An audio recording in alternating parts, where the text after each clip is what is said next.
नमस्कार, मैं अनिल पुसतकर। स्वागत है आपका ग्लिप्स.in में। बात करते हैं खरी खरी, बात करते हैं रेमडेसिविर की कालाबाजारी की, बात करते हैं अस्पतालों में जो हो रही अव्यवस्था की, बात करते हैं एक अस्पताल को नोटिस की, बात करते हैं लाश को रोकने की। दुर्भाग्यजनक परिस्थितियां पैदा होती जा रही है। मुसीबत को मुनाफे का मौका बना लिए। रेमडेसिविर की कालाबाजारी हो रही है, हो रही है, हो रही है। बड़ा शोर था। आज तो 6 लोग पकड़ा भी गए। ये पकड़ाए हैं, और कितने हैं जो घूम रहे हैं और कालाबाजारी कर रहे हैं, उनका कोई हिसाब किताब नहीं। 50-50 हजार रुपए में बिक रहा है।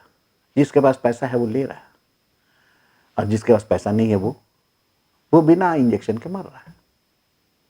आंकड़े इससे तो मौत के बढ़ते जा रहे हैं। फिर एक अस्पताल प्रबंधन का ये कहना कि जब दम नहीं है तो भर्ती क्यों कराते हो।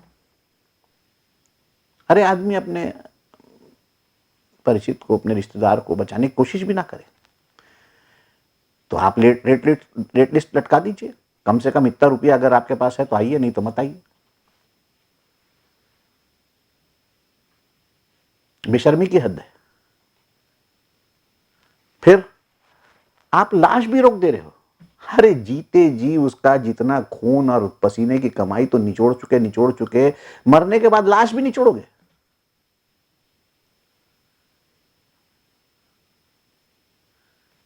एक अस्पताल 8 वायल रेमडेसिविर के, और हमारा प्रशासन ऐसा है कि नोटिस दे दिया। अब नोटिस दे दिया माने काफी है। नोटिस दिया है, जांच होगी, फिर अगर पाया जाएगा दोषी तो फिर दूसरा नोटिस होगा, फिर पता नहीं क्या है, उसका लाइसेंस रद्द होगा, नहीं होगा, वो दूसरे नाम से चालू कर देगा, दूसरा लाइसेंस ले लेगा। गरीब का होता तो, कोई गरीब होता तो अभी तक जेल में होता। जा अदालत में साबित करना तू बेगुनाह है, और यहां नोटिस देके खामोश। अरे उस नोटिस पीरियड में और कितने लोगों को लूट डालेगा वो, ये तो सोचो आप। ऐसे लोगों के खिलाफ नोटिस नहीं, तत्काल उस अस्पताल को सील कर दिया जाना चाहिए था, और स्पष्टीकरण के बाद उसको खोला जाना चाहिए था। ये तो आप उसको चांस दे रहे हो, और लूट, और लूट।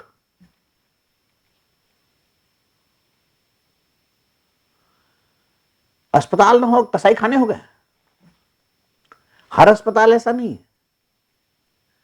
हर अस्पताल ऐसा नहीं है। बहुत अस्पताल बहुत अच्छा काम कर रहे हैं, इसमें कोई शक नहीं। कुछ अस्पताल हो गया, कुछ डॉक्टर हो गया। मैं डॉक्टर सुभाष पांडे का नाम यहां बिल्कुल लेना चाहूंगा कि वो दिन रात लगे रहे, कोरोना से लड़ते रहे, और उन्होंने तो अपनी जान तक दे दी। ऐसे भी डॉक्टर हैं हमारे शहर में, पैरामेडिकल स्टाफ है, ढेरों डॉक्टर हैं जो दिन रात लगे हुए हैं, कोरोना से जूझ रहे हैं, कोरोना के पेशेंट की मदद कर रहे हैं। बहुत सारे अस्पताल बहुत अच्छा काम कर रहे हैं, लेकिन हो क्या रहा है, गिनती के टटपुंजिए 4, 5, 6, 7, 8 जो है अस्पताल, जो गंदगी है। अब फिर दूध पे नजर नहीं जाती, दूध पे पड़ी हुई मक्खी पे पहले नजर जाती है। वही हाल हो रहा है। ये मक्खियां जो है भिनभिना रही हैं, जो लालच में जो है गंदगी फैला रही है, वो पहले दिख रहा है, वो पहले बात हो रही है। पॉजिटिविटी की बात नहीं हो रही है, ऐसी बात नहीं है। बहुत सारे अस्पताल दिन रात मेहनत कर रहे हैं, पैरामेडिकल स्टाफ दिन रात मेहनत कर रहा है, इससे कोई शक नहीं, उनको 100 सलाम है। ऐसे अस्पताल जहां पर कोरोना के मरीजों को जो पूरी तवज्जो दी जा रही है, उनके लिए दिन रात एक किया जा रहा है, उनको 100 सलाम है, उनको पब्लिक भी सलाम कर रही है। लेकिन इनका क्या, 8-8 वायल, 3 दिन में 3,70,000 रुपए का बिल दवाई का। क्या खिला रहे हैं? उतने में तो मेडिकल स्टोर खुल जाएगा पेट के अंदर में, जितने का बिल दे रहे हैं। क्या खिलाते हैं दवाई? और फिर इंजेक्शन लग रहा है कि नहीं लग रहा है, देखने वाला कोई नहीं। किसके सामने इंजेक्शन दे रहे हो, क्या दे रहे हो, कुछ नहीं मालूम। 8 वायल मंगा लिए। आए दिन अस्पतालों में तोड़फोड़ हो रही है, आए दिन अस्पतालों में जो है मरीजों के परिजन जो है हंगामा कर रहे हैं, आए दिन ये अचानक से एक दिन में नहीं हुआ है, ये धीरे धीरे हो रहा है। और ये वातावरण बना रहा है कौन? ये जो 6 पकड़ा है रेमडेसिविर की ब्लैक। अरे और किसी समय और किसी मामले में कमा लेते, कमाई के 100 जरिए। पैसे की इतनी हवस थी तो जुआ सट्टा खिलवा लेते। लाइफ सेविंग ड्रग, उसको आप क्या जवाब दोगे ऊपर? ये जो 6 पकड़ाए हैं ब्लैकमेलिंग करते, ब्लैक मार्केटिंग करते, माफ कीजिएगा ब्लैकमेलिंग नहीं, ब्लैक मार्केटिंग करते, जो 6 लोग पकड़ाए हैं रेमडेसिविर के, इनको तो सख्त से सख्त सजा दी जानी चाहिए। ये 6 लोग जो है जिनके पास जो रेमडेसिविर के जितने इंजेक्शन पकड़ाए हैं, ये उतने लोगों की जिंदगी से खेल चुके हैं। उतने लोगों को इंजेक्शन नहीं मिला होगा जो ये बेचने के लिए रखे। कितने इंजेक्शन बेचे होंगे? और ऐसे और बहुत सारे लोग हैं जिनको एक्सपोज करना बहुत जरूरी है। होता यह है कि दोषी हम भी हैं। हमको अपने रिश्तेदार के लिए चाहिए, अपने परिचित के लिए चाहिए, हम मुंह मांगी कीमत देके इंजेक्शन तो ले रहे हैं, लेकिन उसको नंगा नहीं कर रहे हैं जो समाज को लूट रहा है, जो मर्दों को लूट रहा है, जो गिद्ध से भी ज्यादा नीच है, उसको नंगा नहीं कर रहे। हम ये सोच रहे चलो हम बच गए। अरे हम नहीं बचे।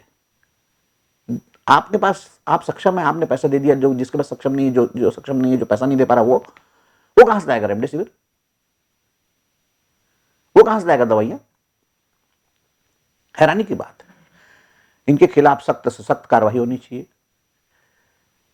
और जो अस्पताल जहां पे भी कुप्रबंध है, वहां तत्काल उस अस्पताल के खिलाफ जो कानूनी कार्रवाई है नियमानुसार वो तो होनी ही चाहिए। प्रबंधन के जो लोग हैं उनके खिलाफ आपराधिक मामले दर्ज होना चाहिए, आपराधिक। तब जाकर सुधरेंगे, क्योंकि हमारे यहां लातों के भूत बातों से नहीं मानते। सबको एक नजर से देखना ठीक नहीं है, सबको एक तराजू में तौलना ठीक नहीं है। अगर कोई अस्पताल खराब है तो सब अस्पताल को खराब बोलना ठीक नहीं है, ये बिल्कुल जायज है। जो अस्पताल अच्छा काम कर रहे हैं उनको 100 सलाम, लेकिन उन अस्पतालों का भी फर्ज है कि ऐसे अस्पतालों को जो है उनके खिलाफ वो भी आवाज उठाए, डॉक्टरों की संस्था भी आवाज उठाए, व्यापारियों की संस्था भी आवाज उठाए। समाज को एकजुट होना पड़ेगा। ऐसे लोगों को जो है बेनकाब करना पड़ेगा। इनका सामाजिक बहिष्कार जिस दिन होगा उस दिन समाज में अपने आप सुधार आ जाएगा। तब जरूरत नहीं पड़ेगी किसी सजा और फजा की। नमस्कार, अगले अंक तक के लिए दीजिए मुझे इजाजत। For more information, log on to www.clips.in.